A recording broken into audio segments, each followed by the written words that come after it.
ब्रजभूषण जी उर्फ पंडित जी के गीता ज्ञान ब्लॉग पर रीडर्स सिर्फ अपनी प्रॉब्लम्स ही शेयर नहीं करते हैं, कुछ रीडर्स गीता के श्लोकों की बहुत अच्छी एक्सप्लेनेशन भी शेयर करते हैं। उनके पास एक बात को समझाने के कई एग्जाम्पल्स होते हैं और एक नया नजरिया भी होता है, और पंडित जी इस बात से बहुत खुश रहते हैं। उन्हें कुछ नया सीखने और समझने को मिलता है। साथ ही इस बात की भी बहुत खुशी होती है कि हमारी सोसाइटी में कई लोग हैं जो बहुत सीरियसली गीता को पढ़ और समझ रहे हैं।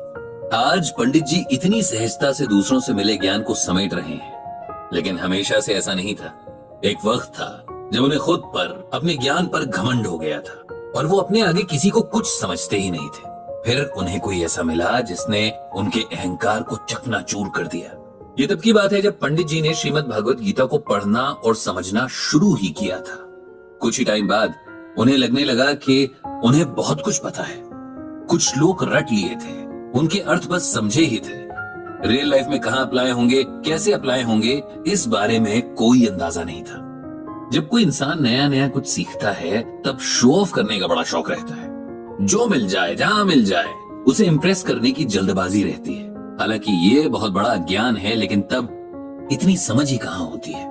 कहते हैं कि अधजल गगरी छलकत जाए, वही पंडित जी का भी हाल था। उम्र में अपने से बड़े लोगों से गीता पर डिबेट करना उनका टाइम पास बन गया था, क्योंकि ज्यादातर लोगों को गीता के बस कुछ ही श्लोक पता थे। इसीलिए पंडित जी जो भी सही गलत एक्सप्लेन करते थे सब मान लेते थे। सब बढ़िया चल रहा था कि पंडित जी के ऑफिस में एक नए जेंटलमैन ट्रांसफर होकर आए। देखने में ये बहुत सिंपल से थे, बहुत ज्यादा किसी से बात नहीं करते थे, लेकिन घमंडी भी नहीं थे। कम बोलना और अपने काम से काम रखना उनका नेचर था। गवर्नमेंट ऑफिसेज का माहौल तब बिल्कुल अलग हुआ करता था। लोग आपस में घुले मिले होते थे, एक दूसरे के सुख दुख में शामिल होते थे। लंच ब्रेक और टी ब्रेक में खूब गपशप होती थी। जिसका जो हुनर था उसके बारे में भी बातें हो जाया करती थी। तो ये जो नए साहब ऑफिस में आए थे, इनका नाम था मनोज कुमार। लंच ब्रेक में वे सबके साथ आकर बैठते थे, लेकिन सबकी सुनते थे, बोलते बहुत कम थे। कोई किसी बात पर उनसे राय पूछता तो हल्की सी स्माइल के साथ अपनी बात रखते थे। उनकी बातों में हमेशा समझदारी होती थी। जो भी बोलते फैक्ट्स के साथ बोलते। किसी बात से डिसएग्री करना भी होता तो बहुत कामली ऐसा करते थे, और ऐसे कि अपनी बात भी रखें और सामने वाले को बुरा भी ना लगे। इधर पंडित जी तब बिल्कुल अलग हुआ करते थे, अपनी बात कहने में बहुत अग्रेसिव। सही है तब तो बहुत लाउडली अपनी बात रखते थे, गलत हो तब भी किसी के आगे अपनी गलती मानने को तैयार नहीं होते थे। कुछ यंग एज का असर और कुछ खुद को ज्ञानी समझने का अहंकार था, जो टाइम के साथ बढ़ता ही जा रहा था।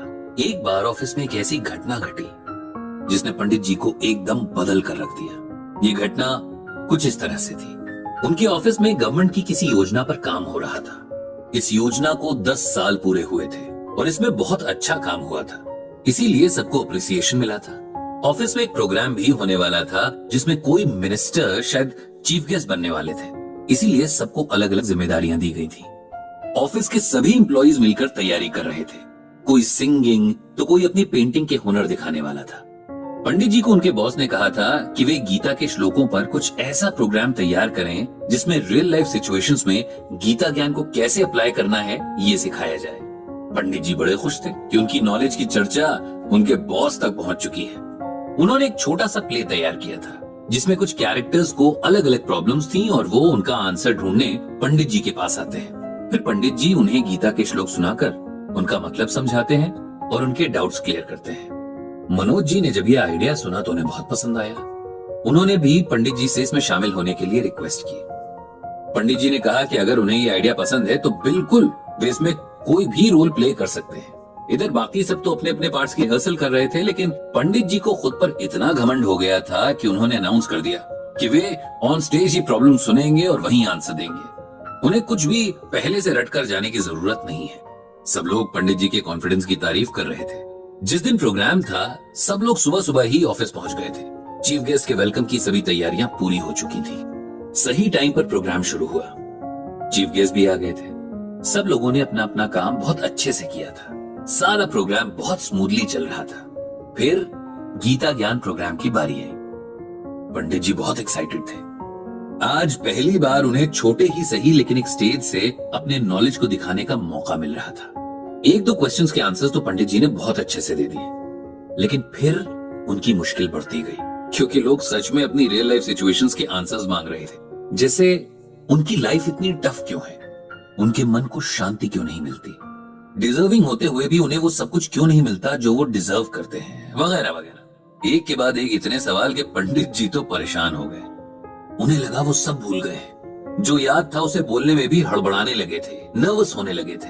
कुल मिलाकर मामला हाथ से निकल रहा था। लेकिन तभी उनकी ढाल बनकर आ गए मनोज जी, जिन्होंने एक मुश्किल से लगने वाले सवाल पर बहुत ही कॉन्फिडेंस के साथ न सिर्फ गीता का एक श्लोक सुनाया, बल्कि उसका श्रीमद् भागवत गीता से पूरा रेफरेंस भी बता दिया। साथ ही उसे रियल लाइफ सिचुएशंस में कैसे और कब अप्लाई करना है, ये सब भी बहुत आराम से बता दिया।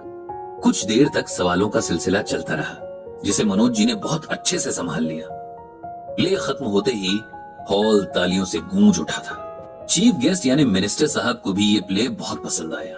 जब सब अच्छे से हो गया, तब हैरान पंडित जी मनोज जी के पास आए और बोले कि उन्हें कतई अंदाजा नहीं था कि वे इतना गीता ज्ञान रखते हैं।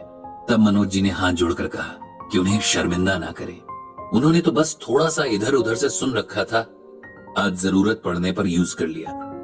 मनोज जी की ह्यूमिलिटी देखकर पंडित जी को गीता का ये श्लोक याद आ गया। अहंकारम बलम दर्पम कामम क्रोधम च संश्रिताः मामात्म परदेहेषु प्रद्विषन्तो अभ्यसूयकाः। भगवान श्री कृष्ण अर्जुन से कहते हैं कि हे अर्जुन, एक बार अहंकार के कंट्रोल में हो जाने पर इंसान पशु से भी नीचे गिर जाता है। ऐसा इंसान सोसाइटी में अपनी रिस्पेक्ट खो देता है, और ऐसा व्यक्ति शारीरिक दृष्टि से मनुष्य होते हुए भी मानसिक दृष्टि से पशु ही होता है। सिंपल वर्ड्स में इसका मीनिंग ये है कि अहंकार इंसान का सबसे बड़ा दुश्मन है। अपने ज्ञान पर, पैसे पर, शरीर पर या स्टेटस पर, किसी भी चीज पर अहंकार नहीं होना चाहिए। उस दिन पंडित जी को रियलाइज हुआ कि उन्हें बिना बात का घमंड हो गया था।